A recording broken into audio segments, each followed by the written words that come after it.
So, when I talk about how stay at home moms need to have a plan B, C, D, E, F, G, L, M, N, O, P, all of the plans, is because you never know how a relationship will go. You can have the happiest, most healthy relationship at the very beginning, but as soon as you give up your financial independence and you're solely dependent on someone, you just really never know.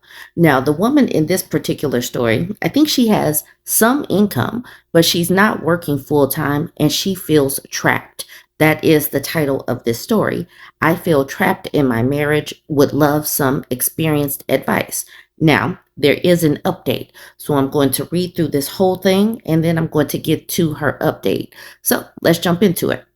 She says, I feel trapped in my marriage and have no idea how to get out. We've been together 18 years, married almost 15, and have two kids, ages 13 and 10. I would love advice from any others who have made it out. My husband is not physically abusive or violent, but by appearances alone, he would be considered by outsiders to be a devoted husband and an active father. Behind the surface of his public mask, though, he is emotionally and mentally dismissive and abusive. Everything I say, he has to argue. It doesn't matter what it's about. He immediately negates anything that comes out of my mouth. For the past 3 years, the problems have been going on since our second child was born. I have told him to go to therapy to deal with his stress reactions so that he doesn't keep sabotaging our relationship. But he told me he doesn't even ever know what to talk about at therapy or even what he's supposed to be working on, despite him stating the opposite during arguments. So he just quits after a couple of sessions. He belittles, gaslights, and dismisses me constantly and acts like everything wrong in our lives is my fault. Whenever I am struggling, he suddenly has a major issue that takes precedence, so there's never space for me to process my own needs or be supported. Sometimes I even have to take him to the ER because he doesn't know how to deal with his own stress and thinks he's having a heart attack and refuses to try any sort of calming techniques that I mention. This happens every single time that I could really use the support of a partner. I receive zero emotional support and yet am expected to give him every bit of myself. I'd rather just be alone than to constantly be let down by his lack of emotional intimacy. He never asked me about my day or anything about myself. His idea of a conversation is walking in a room, speaking at me, and then walking out without ever leaving space for me to respond or share my thoughts. If I talk to him about anything, he sits there like he's in pain to hear me speak. As soon as he is able, he just walks away. When he is mad at me, he argues and yells and then walks out of the room before I can respond. He'll come back later and expect me to be all loving and doting on him when there has never been any reconciliation or repair on his side. I have told him I want to separate, and it usually triggers an aggressive reaction where he tells me to just leave with nothing. The next moment, he tells me he loves me and even lists the things I have told him to work on and how he will change. He, of course, never follows through with those actions he promises. I have nothing to my name except debt because he is the one working while I have to be on call for the kids. Any job I have had, he has sabotaged to the point I can't keep up with the kids, home, and work. The house is in his name, and even my car is too. I don't even react to him anymore because I feel nothing towards him after years of dealing with this. This angers him too. I no longer love him more than the father of my children. I don't like him and I don't want to be around him anymore. He doesn't even believe me when I tell him that. So how can I get out without losing everything? Any money he brings in was moved to a separate account that I cannot see or access. I don't want to leave and lose my rights to our home or my car. I have a business and some side gigs I'm working on, but it will be at least a few months before I see any income from those. I have no degree and no experience in anything that would allow me to support myself financially. I can't wait any longer, and things have just gotten worse as I've tried getting myself on my own feet for years, but I cannot thrive where I am constantly being destroyed. My family is out of the picture as far as support goes. They buy into the mask he wears and doesn't believe me at all when I tell them how unhappy am with him and how much I need to get away from him. Any advice or encouragement would be much appreciated. I can't keep riding this merry-go-round from hell. Thank you all. This paragraph right here is the reason why I say the things that I say.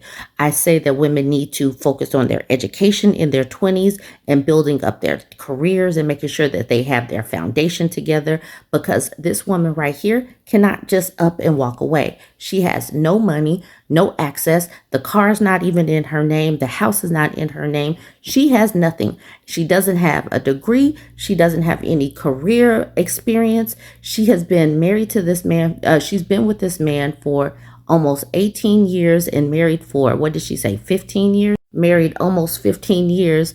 And now she needs to leave. But she can't just up and leave. She has to be extra strategic.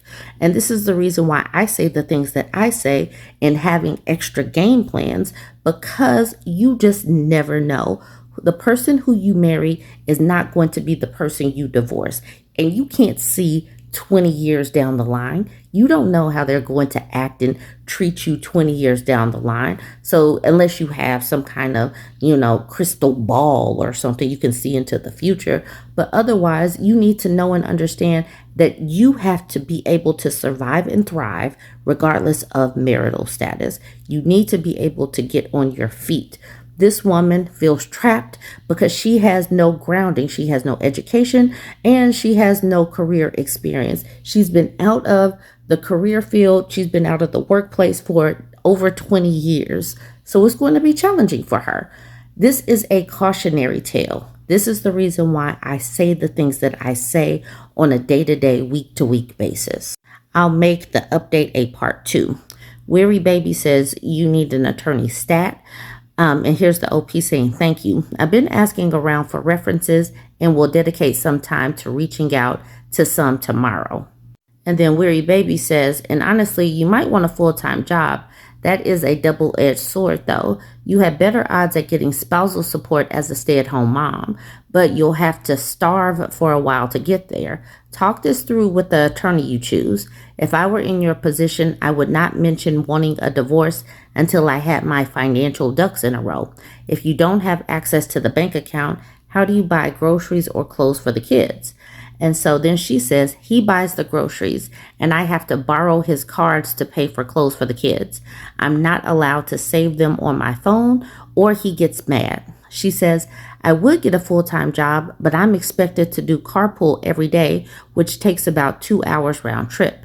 The best full-time job I could get around here with my experience, very little admin stuff in retail, would not get me very far financially either, unfortunately.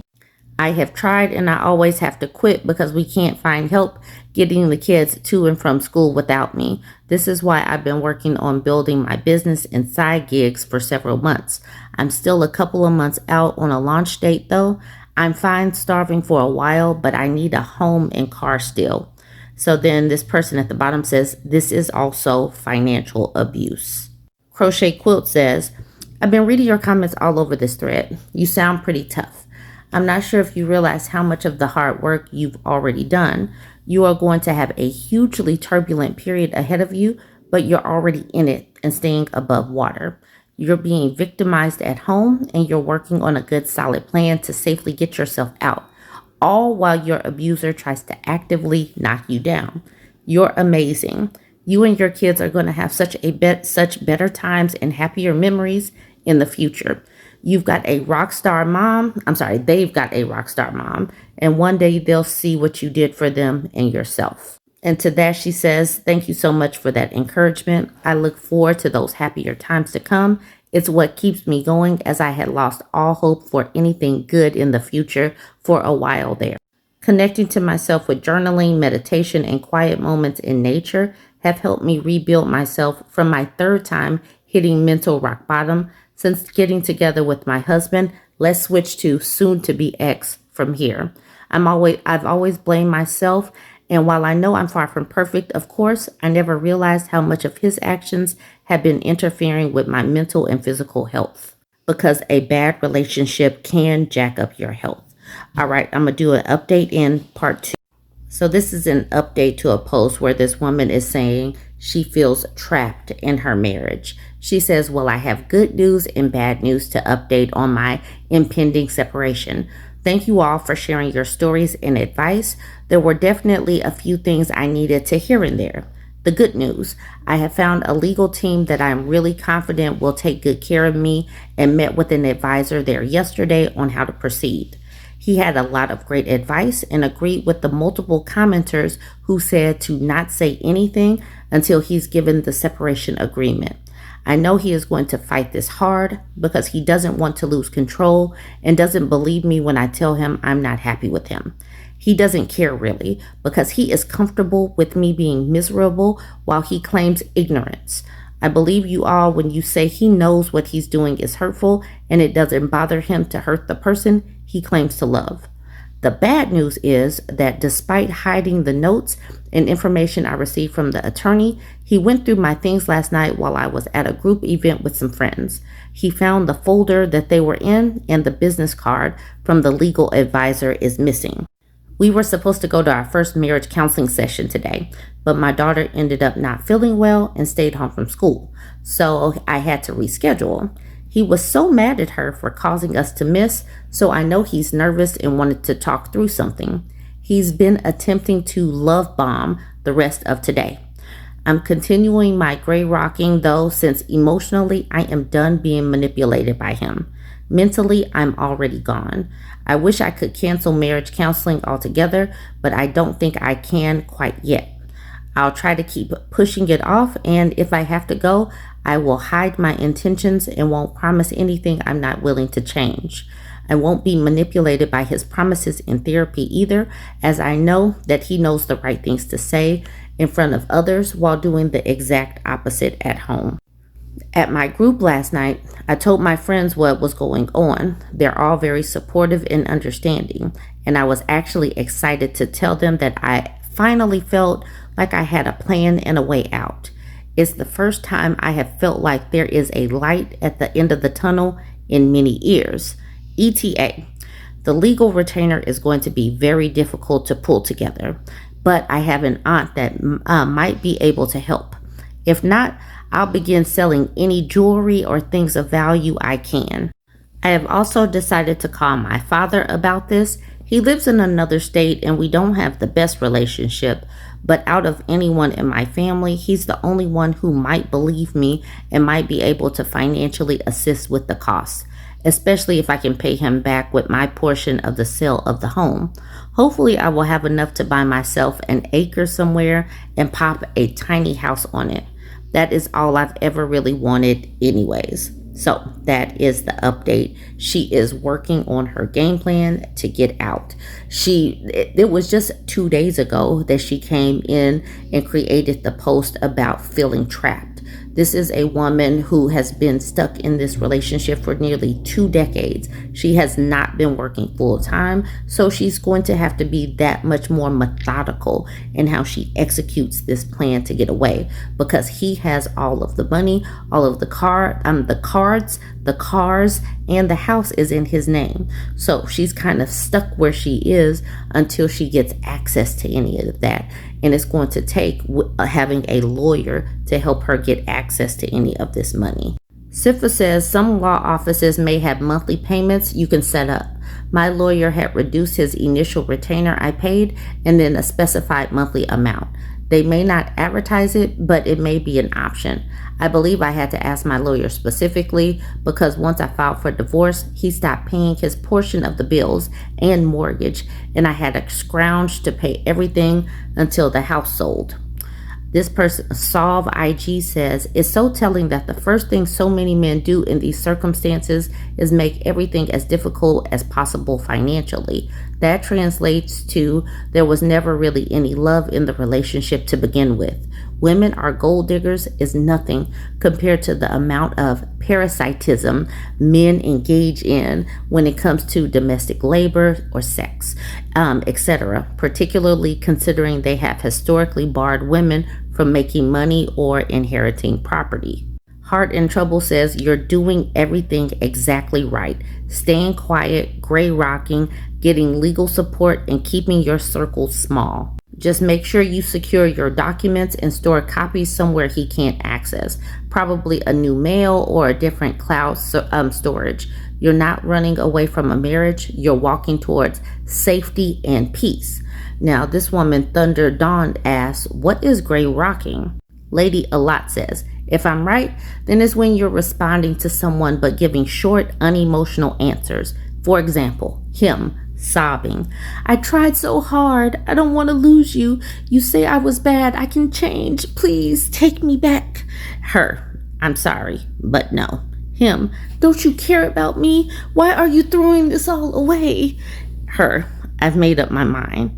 Him, then you don't give a poop about me. And obviously it doesn't say that. You don't care if I live or die. Her, no, but I'm going to leave now.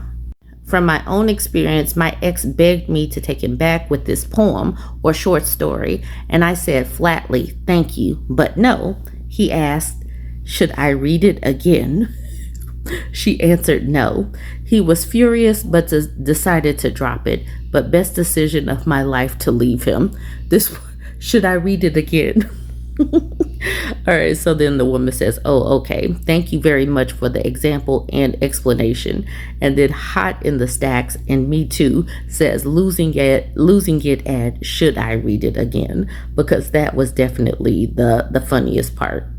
In the first post, she talks about how she spends 2 hours carpooling her kids. I don't think that I put this comment in there, but basically she says that she has to drive her kids 30 minutes away to get to school, and then obviously 30 minutes back. And that takes up a good chunk of her day. And that's the reason why she gets sabotaged when she does try to get a job.